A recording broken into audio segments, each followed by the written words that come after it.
Welcome back to another episode of the Casey Campbell podcast. Casey Campbell with you, of course. We are pleased to be joined by Lawless Alan, of course, the driver of the number 45 Auto Park at Chevrolet, one of our regular guests on this podcast. Of course, don't forget our friends at Auto Park It. Remember, don't park your car, Auto Park It. Find out more at autoparkit.com. Shameless plug. Yes, I know.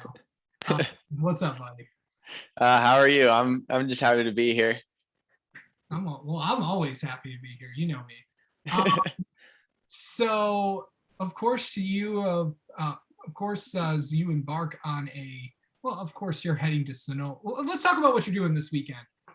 You're heading to Sonoma for what? I'm running Trans Am TA2 for Silver Hair Racing and Auto Park It. Yeah. Of course, if people know you and followed your racing career, it's kind of we have a road racing background. Of course, you're going to be there in about 2 months. Yep. How exciting is it to run, cars that you're very comfortable with, and cars that and tracks that you're well aware of? It's really fun. I mean,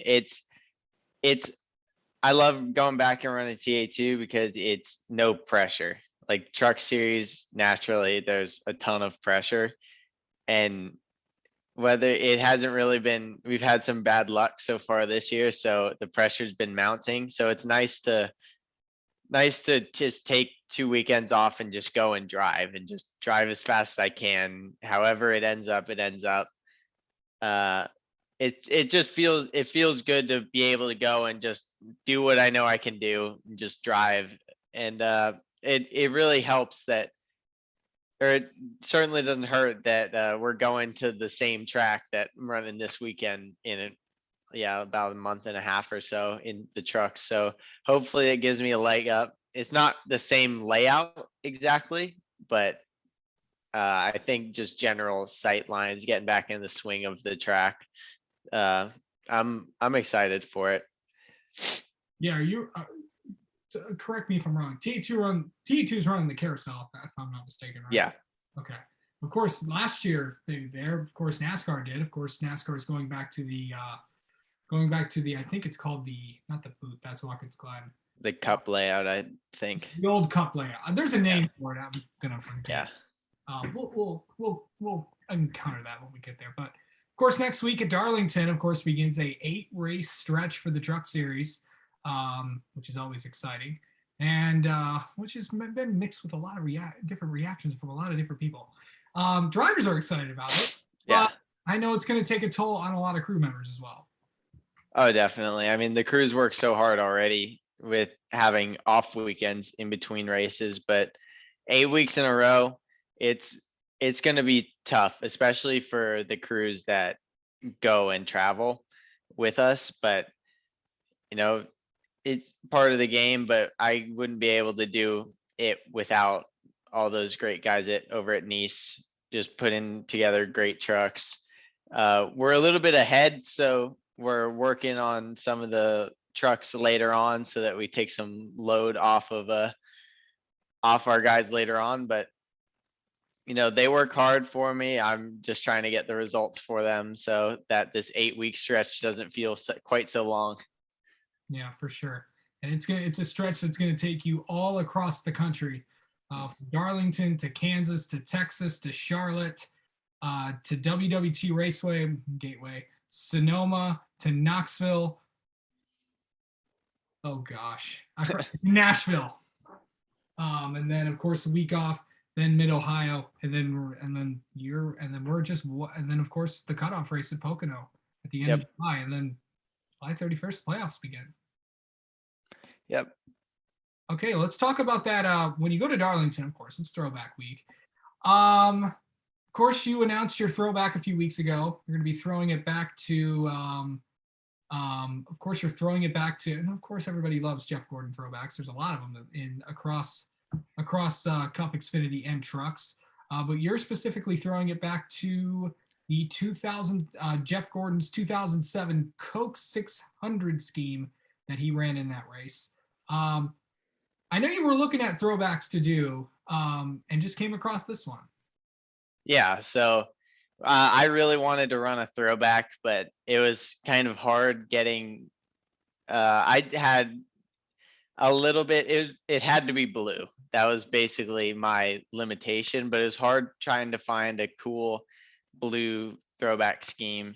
So we were just looking, just scouring Google and every website that we could find, and eventually we stumbled upon this one. And I don't think it could have gone any better. The colors fit just about perfect, and it's that classic Jeff Gordon Flames look.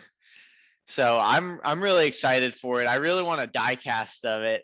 I haven't even, it's not even wrapped yet, and I want a die cast of it. Just seeing the mock-ups. So I'm just hoping that it gets a lot of TV time and we run up front Darlington, because it's a track that I've run well at before, and it's a track that I at least have raced on before.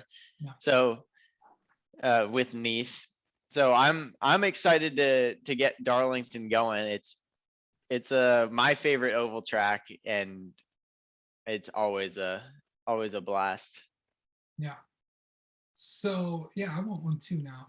Um, so I know that coming up to these next stretch of tracks, as you still have, as you're still learning a lot of the tracks that we're going to, you've never been to, or haven't raced, or at least haven't raced in a truck. What's the learning curve like with all that? With 8 straight races coming up, how many of them have you been on? I've been to Darlington, Nashville, Pocono in trucks. Okay. And I think that's all that I've been to in trucks. I've been to Mid Ohio before in sports cars and in Trans Am, but I mean the learning curve's really aggressive. It's not, this is not an easy series, and it's definitely been made, I think, a little worse because so far we're 6 races in and have not gone to the same style of track twice. So it's been a lot of learning how to drive a particular type of track and then going to a completely different type of track the next week. So I'm excited to actually go return to some to styles that I've driven already. The tracks are different, but the styles are the same, and that's been the big learning curve for me, is the style of racing and just the feelings of like leaning on the air and how the truck rotates underneath me and just getting used to all that, and how they race. So I'm hopeful that the tracks themselves don't make too much of a difference on what I'm able to do, as long as I figure out the how to drive this style. Yeah. So talking about this next track, I mean, to Darlington, a track that you have been to, what do you feel like now, having experience? Yeah, I know things didn't work out for you, but what do you take from that and now heading into this race? It's mostly taking the confidence that I've been there and I've run well there before. So there's no reason this time should be any different, really. Except this time I get to qualify, I get to start up at the front, and uh just continue. The goal is to continue where I left off the last time, which was running well, running all the laps, and just we were pretty fast. So just being fast, Yeah. uh, going there and just really hitting the ground running for this 8-week stretch, so that we get some momentum coming and we get some points. And I'm looking to get out of it with at least a top 10, but aiming for a top 5 to really get a momentum swing rolling. Absolutely. All right. All right, Lawless Alan, thank you so much for coming on and talking with us. And of course, we'll have you on again sometime in a few weeks. Yep. Thank you for having me.